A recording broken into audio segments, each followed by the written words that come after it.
Hello students, now we have to start new chapter from political science. Okay, this is constitution design. Okay, constitutional design. Constitutional design जो है अपने आप में बता रहा है कि इस चैप्टर में हम पढ़ेंगे how our constitution was designed. ठीक है, किस तरीके से डिज़ाइन किया गया, क्या प्रॉब्लम्स आई, क्या फैसिलिटीज़ मिली, everything we will discuss about the constitution in this chapter. Okay, and बच्चों इसमें जो चैप्टर है इसमें से कुछ पार्ट शुरू में जो साउथ अफ्रीका के बारे में दिया हुआ है वो अब हमारे सिलेबस से हटा दिया गया है. ठीक है, हम केवल इंडिया के कॉन्स्टिट्यूशन के बारे में ही पढ़ेंगे. पहले साउथ अफ्रीका का कॉन्स्टिट्यूशन और इंडिया का दोनों के बारे में हम डिस्कस करते थे. ठीक है, बट आपकी नॉलेज के लिए मैं आपको साउथ अफ्रीका की स्टोरी सुना देती हूँ शॉर्ट में. ठीक है, that is just for your knowledge. बाकी सिलेबस से ये साउथ अफ्रीका वाला पार्ट पूरा हटवा दिया गया है. ओके, तो साउथ अफ्रीका के अंदर just like in India Britishers का रूल था, और साउथ अफ्रीका क्योंकि ये इक्वेटर के पास है कंट्री, तो क्या है वहाँ पर बहुत ज़्यादा हीट आती है. जस्ट बिकॉज ऑफ दैट वहाँ के लोगों के स्किन कलर एकदम डार्क है ना, ब्लैक स्किन कलर है वहाँ के लोगों के, और ब्रिटिशर्स वो तो बहुत गोरे गोरे हैं, है ना. तो वहाँ पर बहुत ज़्यादा डिस्क्रिमिनेशन था between black and white. Black people they are from South Africa and white people they are from Britain, है ना. तो जो वाइट पीपल थे यानी ब्रिटिश पीपल बहुत ज़्यादा डोमिनेट करते थे साउथ अफ्रीकन पीपल को, और साउथ अफ्रीका में बहुत लंबी वॉर चली फॉर इंडिपेंडेंस. इवन वहाँ पर हर चीज़ें डिफरेंट थी एक दूसरे से. ठीक है, वाइट लोगों के लिए अलग से रोड्स हैं, प्रॉपर रहने की अच्छी फैसिलिटीज़ हैं, क्लब्स हैं, होटल्स हैं, है ना, बीचेस अलग हैं, साफ सुथरे अच्छे. वहीं ब्लैक लोगों के लिए कोई फैसिलिटीज़ नहीं है. ओके, तो यहाँ पर ये बहुत ज़्यादा डिस्क्रिमिनेशन था ब्लैक एंड वाइट का, that was known as apartheid. ठीक है, ये हम पढ़ चुके हैं शायद और भी अपनी 8th क्लास की बुक में. That was known as apartheid, that is discrimination according to the skin colour, black and white, है ना, रेशियल डिस्क्रिमिनेशन. और Nelson Mandela he was the leader of the freedom fighting struggle, just like Mahatma Gandhi in India. उस तरह Africa में Nelson Mandela थे. उनसे भी महात्मा गांधी बहुत ज़्यादा इंस्पायर थे, क्योंकि महात्मा गांधी कुछ टाइम अफ्रीका रह करके आए थे, है ना. तो वहाँ के फ्रीडम स्ट्रगल से बहुत ज़्यादा इंस्पायर थे. ये जो नॉन वायलेंस है, ये सारी जो चीज़ें दी थी, सत्याग्रह, it was also the part of freedom fighting struggle of the Nelson Mandela also, है ना. तो वहाँ पर एक अफ्रीकन नेशनल पार्टी भी थी जो कि क्या कर रही थी, फाइटिंग में, इंडिपेंडेंस फाइटिंग में, स्ट्रगल में पार्टिसिपेट कर रही थी. जब अफ्रीका इंडिपेंडेंट हुआ उसके बाद वहाँ पर जो कॉन्स्टिट्यूशन बना, that was an ideal constitution for all over the world. क्योंकि वाइट लोग जो बहुत ज़्यादा डोमिनेट कर रहे थे ब्लैक पीपल को, ब्लैक पीपल ने उन्हें प्योर हार्टेडली एक्सेप्ट कर लिया. यानी उसके कॉन्स्टिट्यूशन में जो दिए गए थे rights, that was equal for everyone, है ना. ब्लैक और वाइट दोनों के लिए बराबर के राइट्स दिए गए थे. ऐसा नहीं था कि पहले जैसे वाइट डोमिनेट कर रहे थे तो अब ब्लैक लोग उन्हें डोमिनेट करें या उनके साथ किसी तरह का डिस्क्रिमिनेशन करें. ये सब नहीं हो रहा था. दोनों के साथ इक्वल रूल्स एंड रेगुलेशंस बनाए गए, इक्वल राइट्स दिए गए सबको. ठीक है, ये तो थी story about the south Africa. फिर हम अब आ जाते हैं इंडिया के बारे में. इंडिया में भी इंडिपेंडेंट के बाद कॉन्स्टिट्यूशन बना. ओके, कॉन्स्टिट्यूशन क्या है? It is basically a book of the rules and regulation. हम अपने लाइफ के हर पार्ट में रूल्स एंड रेगुलेशंस को फॉलो करते हैं, चाहे वो हमारा घर हो, इंस्टीट्यूशन हो, ऑफिस हो, हर जगह ही कुछ फिक्स रूल एंड रेगुलेशंस होते हैं. Accordingly we have to act. तो फिर इतनी बड़ी कंट्री को चलाने के लिए भी प्रॉपर रूल्स एंड रेगुलेशंस की ज़रूरत है. ओके, तो ये जो रूल्स एंड रेगुलेशंस हैं for run a country properly, that is known as constitution. Understood. तो अब इस कॉन्स्टिट्यूशन की जरूरत क्यों पड़ी? Why do we need a constitution? क्या हम बिना कॉन्स्टिट्यूशन के, क्योंकि मोनार्की और दूसरी जो फॉर्म ऑफ गवर्नमेंट है उनमें तो कोई कॉन्स्टिट्यूशन नहीं होता और हजारों सालों से ऐसे ही रूल चलता आ रहा था बिना कॉन्स्टिट्यूशन के, तो अब कॉन्स्टिट्यूशन की जरूरत क्यों पड़ी? ठीक है, तो अब हम डिस्कस करेंगे वाई डू वी नीड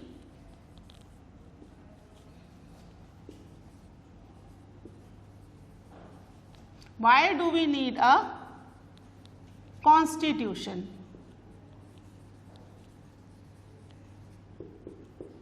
ठीक है, कॉन्स्टिट्यूशन की जरूरत हमें क्यों हुई? जैसा मैंने आपको बताया कि इंडिया जैसी बड़ी कंट्री, हम तो छोटी छोटी चीज़ों में ही रूल्स रेगुलेशंस बना रहे हैं और इंडिया तो एक बहुत बड़ी कंट्री है। इंडिया क्या, कोई भी कंट्री हो, पूरी कंट्री को रन करने के लिए प्रॉपर रूल्स रेगुलेशंस की ज़रूरत होती है, that is written rule regulation, जिससे कि कोई भी उन रूल्स रेगुलेशन को डोमिनेट ना कर पाए। ओके, तो यहाँ पर कॉन्स्टिट्यूशन की ज़रूरत इसलिए हुई क्योंकि किसी भी कंट्री में डाइवर्स पॉपुलेशन अगर रहती है, डाइवर्स मीन्स कि वहाँ पर अलग अलग तरह के रिलीजन, कास्ट, क्रीड, है ना, अलग अलग तरह की पॉपुलेशन रहती है, लैंग्वेज वाइज हो, किसी भी तरीके से हो, अलग अलग पॉपुलेशन जो रह रही है उनका culture, tradition, everything is different from each other. और हर कल्चर, ट्रेडिशन या हर रिलीजियस ग्रुप अपने आप को सुपीरियर समझता है दूसरे ग्रुप से। तो अब इनमें आपस में कोऑर्डिनेशन बनाए रखने के लिए और ट्रस्ट बनाए रखने के लिए ज़रूरी है कि कुछ ऐसे रूल्स रेगुलेशंस हों जो सबके लिए ज़रूरी हों। ठीक है, कॉन्स्टिट्यूशन की सबसे पहले ज़रूरत क्यों पड़ी? Why do we need a constitution, है ना, जिससे कि क्या हो, आपस में लोग एक दूसरे के ऊपर ट्रस्ट कर सकें और कोऑर्डिनेशन बनाए रख सकें। ठीक है, it generate trust and coordination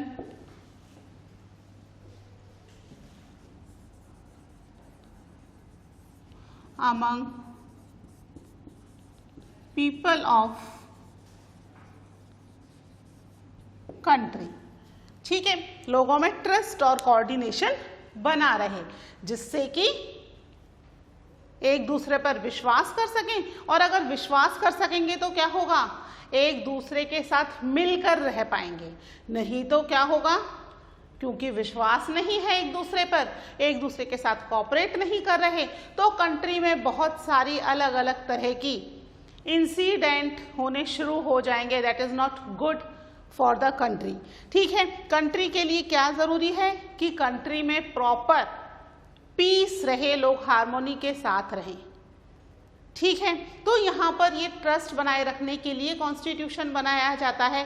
secondly, जो गवर्नमेंट है वो गवर्नमेंट क्या काम करेगी, है ना, और कितना काम करेगी, किसको कितनी पावर दी जानी है।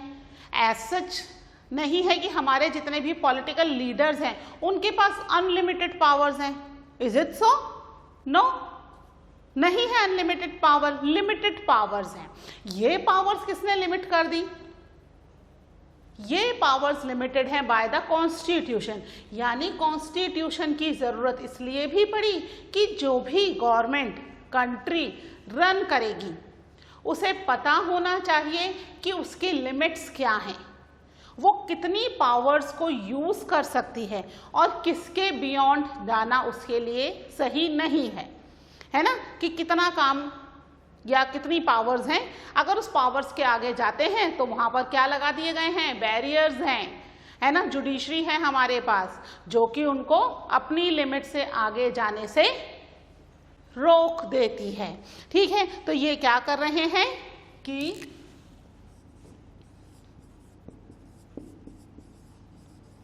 it specifies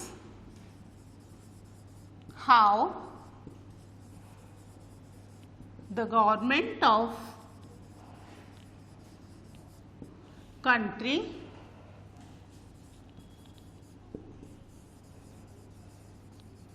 विल गवर्न, ठीक है, कि जो कंट्री है किस तरीके से गवर्न करेगी, who will have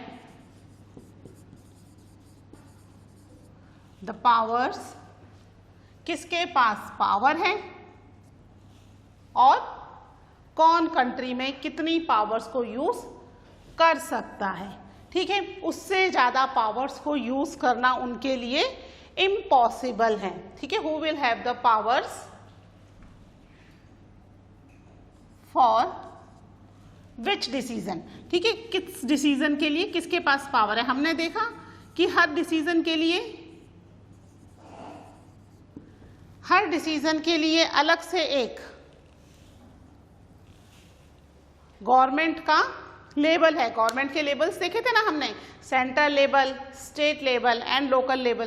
तो किस डिसीजन तक कौन सी गवर्नमेंट, सेंट्रल लेवल कहाँ तक डिसीजन ले सकती है, स्टेट गवर्नमेंट कितने डिसीजन या क्या क्या डिसीजंस ले सकती हैं, और लोकल गवर्नमेंट के पास क्या राइट्स हैं। तो ये चीज़ें भी उसमें स्पेसिफाई कर दी गई हैं कि कंट्री की गवर्नमेंट क्या क्या डिसीजन ले सकती है, किस तरीके से कंट्री को गवर्न कर सकती है ना, उससे ज़्यादा पावर्स का वो यूज़ नहीं कर सकती।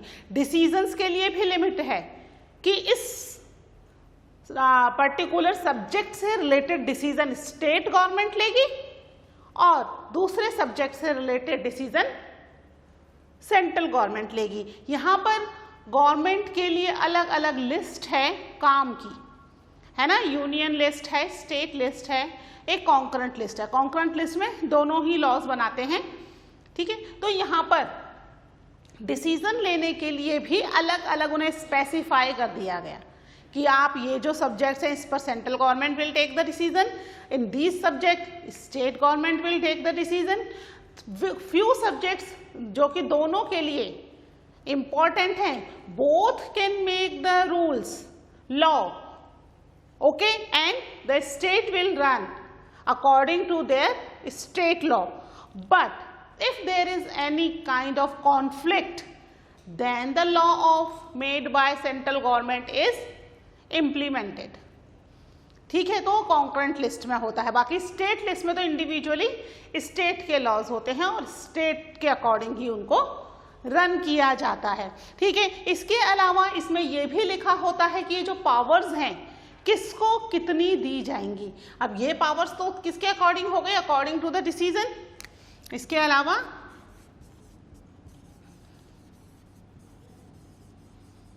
It lay down that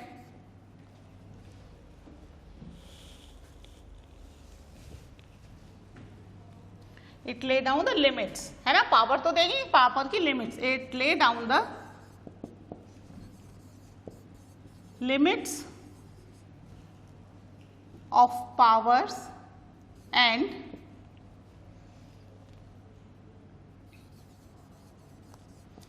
what the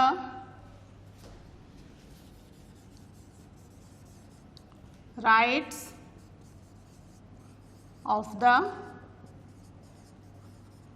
citizens, ठीक है। इसने क्या कर दी, लिमिट्स भी बता दी पावर्स की कि पावर की लिमिट क्या है। यहाँ पर क्या बता दिए थे, कौन कौन सा डिसीजन लेगा, who will take the decision, power for taking the decision, और यहाँ पर लिमिट्स बता दी कि भाई आप इससे ज़्यादा पावर्स आपके पास नहीं है। इसके अलावा यहाँ पर सिटीजन्स को भी कुछ राइट्स दिए गए हैं जो कि कोई भी गवर्नमेंट उनसे नहीं ले सकती। It is written on the constitution, यानी हमें ये जो राइट्स हैं, हम पढ़ते हैं ना फंडामेंटल राइट्स, हमें बहुत सारे राइट्स दिए गए हैं, तो वो सारे राइट्स हमें कौन दे रही है, गवर्नमेंट नहीं दे रही है। That right is given by constitution.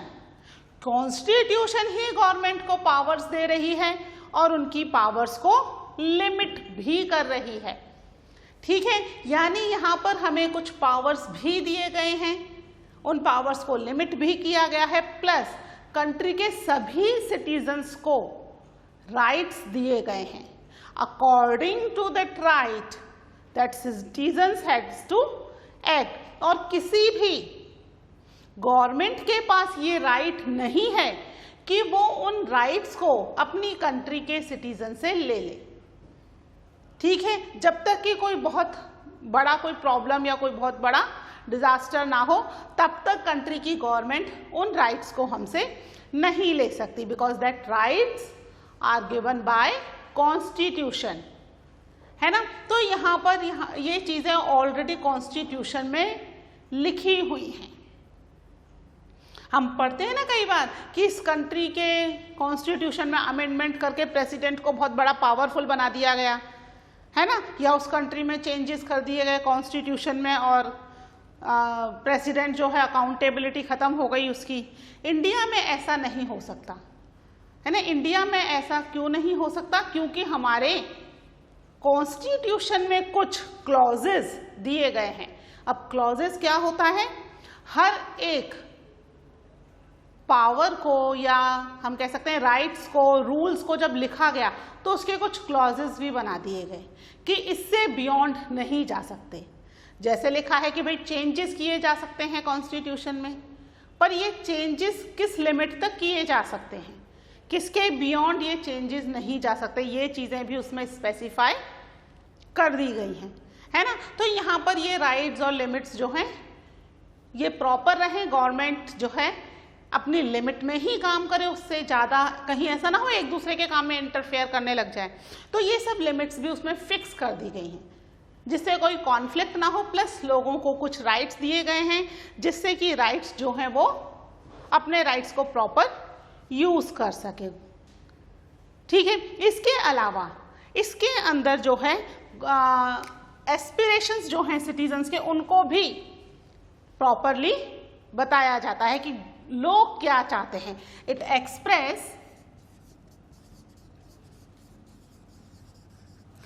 express the aspiration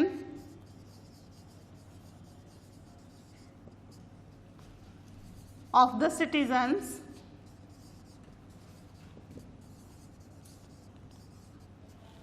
ठीक है, सिटीजन्स के एस्पिरेशंस को पूरा एक्सप्रेस करती है और उसके अलावा उसके अकॉर्डिंग काम करती है। एंड क्रिएटिंग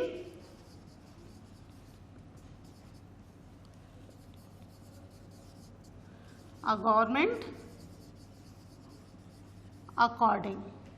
अकॉर्डिंगली, ठीक है, उसके अकॉर्डिंगली गवर्नमेंट वर्क करती है। ऐसा नहीं है कि गवर्नमेंट ने जो काम लिख दिए हैं वो फाइनल है। अगर लोगों को लगता है कि ये जो गवर्नमेंट है एग्जिस्टिंग वो सही नहीं है तो people can change it. Okay, अगर ऐसा होता है कि लोगों को लगता है कि प्रेजेंट फॉर्मेट जो है that is not up to the mark, उसको भी चेंज करने का पूरा प्रॉपर इंतजाम किया गया है ना। तो यहाँ पर अकॉर्डिंगली एक अच्छी सोसाइटी बनाई जा सके। ठीक है, एक अच्छी सोसाइटी के लिए लोगों की एस्पिरेशन का पता होना जरूरी है और गवर्नमेंट भी उसके अकॉर्डिंगली वर्क करेगी। ठीक है, तो हमें कॉन्स्टिट्यूशन की जरूरत है कंट्री को प्रॉपरली रन करने के लिए। ठीक है, इसके लिए क्या होता है कि भाई हमारी कंट्री में ऐसा नहीं है कि पहली बार कॉन्स्टिट्यूशन बना, इससे पहले भी कॉन्स्टिट्यूशन बन चुके हैं। हमने फ्रेंच रेवोल्यूशन पढ़ा है ना। 1789 में फ्रेंच रिवोल्ट हुआ था और वहाँ के लोगों ने फ्रांस में जो रिवोल्ट था उसके बाद एक कॉन्स्टिट्यूशन फ्रेम किया। दैट यू नो ना, ऑलरेडी पढ़ चुके हैं कि वहाँ पर उन्होंने कॉन्स्टिट्यूशन फ्रेम किया। वो कॉन्स्टिट्यूशन उन्होंने अमेरिका के कॉन्स्टिट्यूशन से इंस्पायर होकर किया था। ओके, तो क्या हुआ वहाँ पर एक्चुअली कि अमेरिका के अंदर जो ब्रिटिश का कॉलोनाइजेशन था वो खत्म हुआ और जैसे ही अमेरिका इंडिपेंडेंट हुआ उसने अपनी पावर को बढ़ाने के लिए और फिर कोई और डोमिनेशन ना हो इसके लिए एक प्रॉपर रिटन कॉन्स्टिट्यूशन लिखा और पावर को भी डिस्ट्रीब्यूट कर दिया। ठीक है, तो यहाँ पर उसकी तरह ही कॉन्स्टिट्यूशन की तरह ही फ्रांस ने भी कॉन्स्टिट्यूशन लिखा और फ्रांस ने जब लिखा तो इसका चर्चा पूरे के पूरे यूरोप में, इवन यूरोप से एशिया में भी हुआ। और उसके बाद सभी कंट्रीज ने लगभग जितनी भी कंट्री इंडिपेंडेंट हो रही थी उन सभी ने अपने लिए एक रिटन कॉन्स्टिट्यूशन शुरू किया। ठीक है, तो इंडिया ने भी अपने लिए एक कॉन्स्टिट्यूशन लिखा जिसके अंदर उसने कुछ चीजें स्पेसिफाई कर दी। सबसे पहले trust and coordination, secondly powers, किसके पास कितनी पावर है, कौन कितनी पावर के अकॉर्डिंगली डिसीजन ले सकता है। फिर पावर्स की लिमिट्स, क्या लिमिट्स हैं, गवर्नमेंट क्या डिसीजन ले सकती है, क्या डिसीजन नहीं ले सकती है। और सिटीजन्स के राइट्स, है ना, सिटीजन्स को भी कुछ पर्टिकुलर राइट्स दिए गए। इसके अलावा गवर्नमेंट काम करती है for the aspiration of the citizen, कि सिटीजन्स क्या चाहते हैं। ठीक है, accordingly government has to create to form a good country. ठीक है, एक अच्छी कंट्री बनाने के लिए, या हम कह सकते हैं कि एक अच्छे कॉन्स्टिट्यूशन के लिए यहाँ पर गवर्नमेंट वर्क कर रही है। ठीक है, तो इसको नोट डाउन कर लीजिए। इसके बाद हम देखते हैं कि इंडिया के कॉन्स्टिट्यूशन बनाने में क्या क्या तरीके यूज किए गए।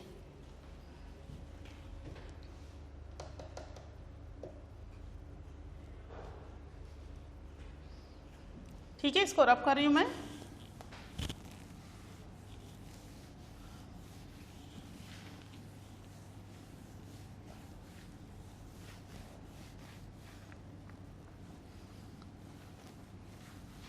अब हम देखेंगे making of the constitution.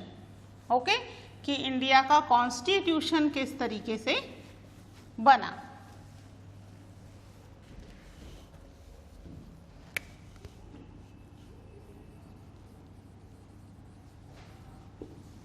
Making of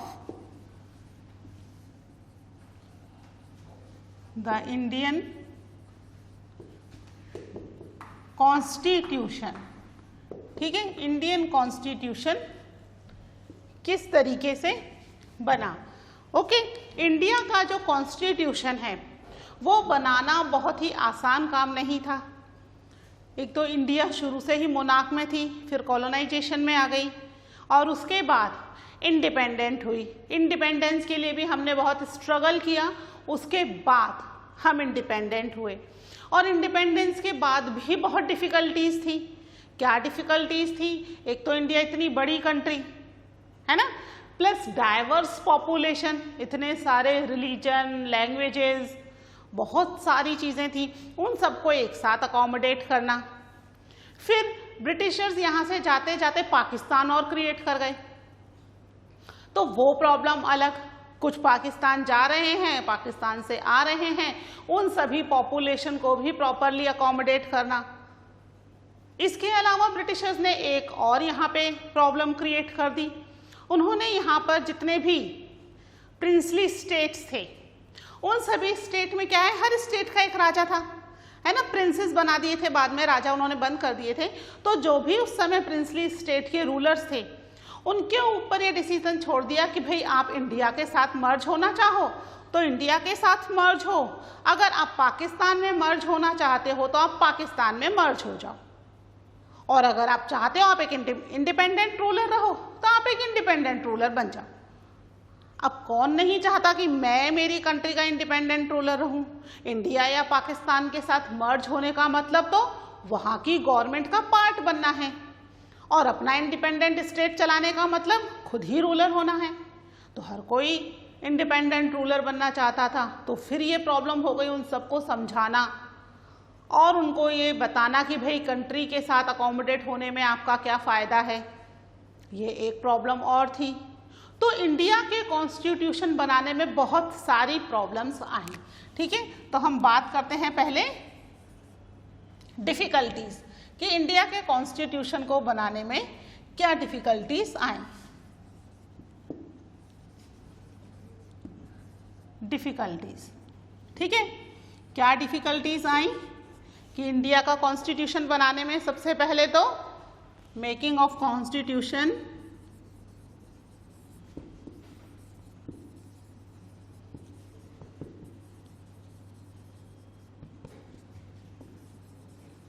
for India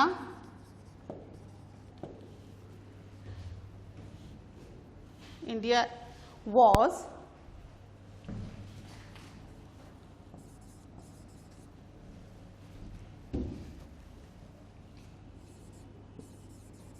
a difficult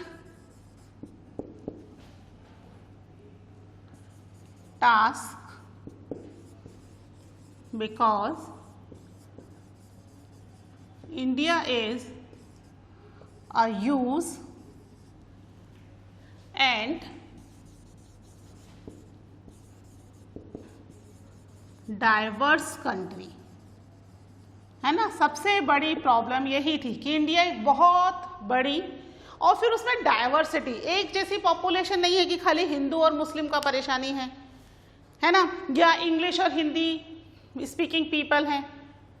यहाँ तो बहुत सारी डाइवर्सिटी थी, हिंदू, मुस्लिम, सिख, ईसाई, जैन, बौद्ध, वैरायटी ऑफ रिलीजन थे।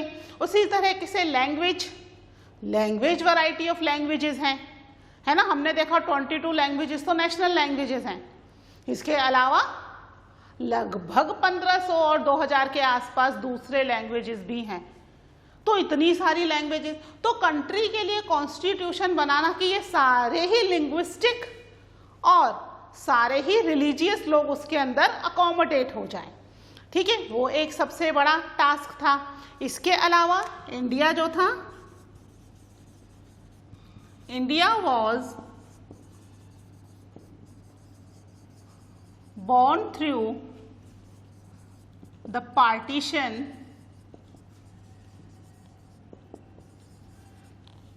of India and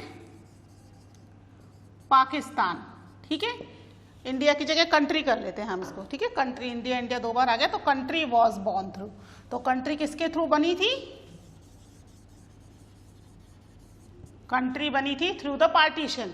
इंडिया और पाकिस्तान के पार्टीशन की वजह से लगभग 10 लाख से ज़्यादा लोग इंडिया से पाकिस्तान और पाकिस्तान से इंडिया आते समय अलग अलग तरह के प्रॉब्लम्स की वजह से मारे गए, ठीक है। बहुत ज़्यादा उस समय आपको पता है मैसेकर हुआ था, कितने लोग मारे गए, बहुत लोग तो आज तक मिसिंग है, पता ही नहीं चला कहाँ गए, है ना। तो यहाँ पर ये जो इंडिया थी, ये और एक प्रॉब्लम कि इंडिया और पाकिस्तान का पार्टीशन हो गया, उसके अकॉर्डिंगली अब जो लोग आ रहे हैं उनको भी अकोमोडेट करना, यानी कॉन्स्टिट्यूशन में उससे रिलेटेड भी एक प्रोविज़न रखना ज़रूरी हो गया, ठीक है। इसके अलावा ब्रिटिशर्स ने जाते जाते एक और चिंगारी छोड़ दी, वो क्या कि जितने भी प्रिंसली स्टेट्स हैं वो डिसीजन लें कि they wanted to merge with the India और पाकिस्तान, और they wanted to remain independent, ठीक है। तो यहाँ पर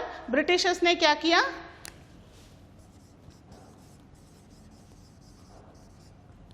Britishers had left it to the princely rulers that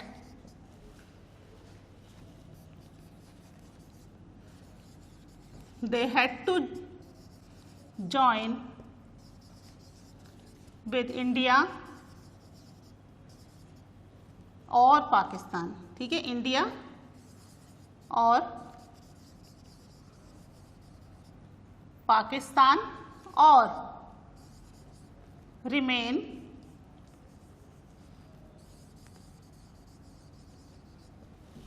independent,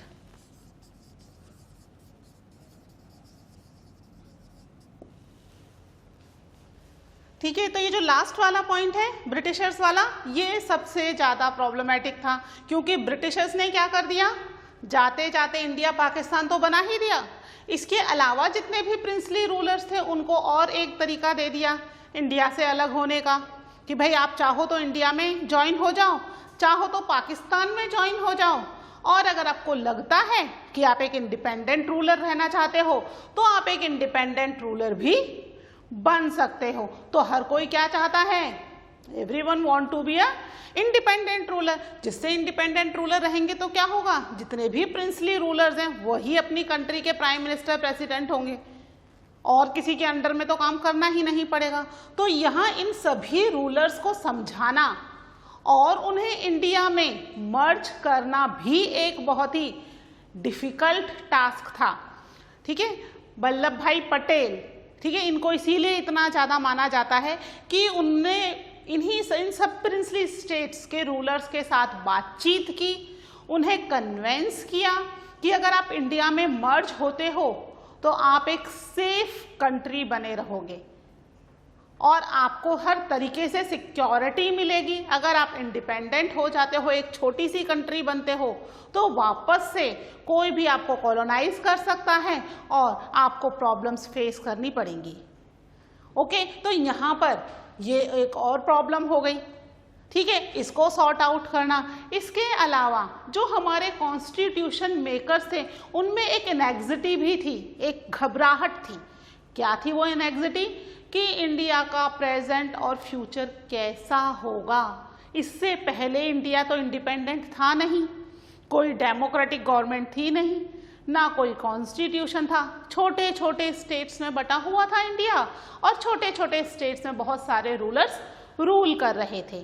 तो ये एनेक्सिटी की वजह से भी उनको थोड़ा सा, इस प्रॉब्लम की वजह से भी उनको थोड़ी सी एनेक्सिटी थी, घबराहट थी कि हम कैसे डिसाइड करें कि इंडिया का प्रेजेंट और फ्यूचर कैसा होगा, क्योंकि पास्ट में तो उससे कुछ हेल्प उन्हें मिली नहीं कि पास्ट में इंडिया जो था एक यूनाइटेड था और वहाँ पर कुछ एज सच फैसिलिटीज थी। ठीक है, तो यहाँ पर constitution maker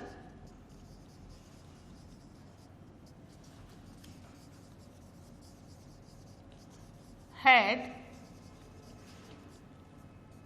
anxiety about the present and future of the country। ठीक है, कंट्री के प्रेजेंट और फ्यूचर दोनों के बारे में ही उन्हें थोड़ी सी घबराहट थी कि हम क्या बनाएं, कहीं कुछ गड़बड़ ना हो जाए। इस वजह से वो थोड़े से डरे हुए भी थे। ठीक है, तो ये कुछ प्रॉब्लम्स थी जो कि फेस की जा रही थी during the making of Indian constitution. Okay, लेकिन इन सब से ही इंडिया बाहर निकल करके आया और एक बहुत ही अच्छा और स्ट्रॉन्ग कॉन्स्टिट्यूशन बनाया। इसके अलावा हम बात करेंगे कि कॉन्स्टिट्यूशन बनाने में क्या कुछ फैसिलिटीज भी मिली हमारे कॉन्स्टिट्यूशन मेकर्स को। That we will discuss in the next lecture. Till then take care, bye.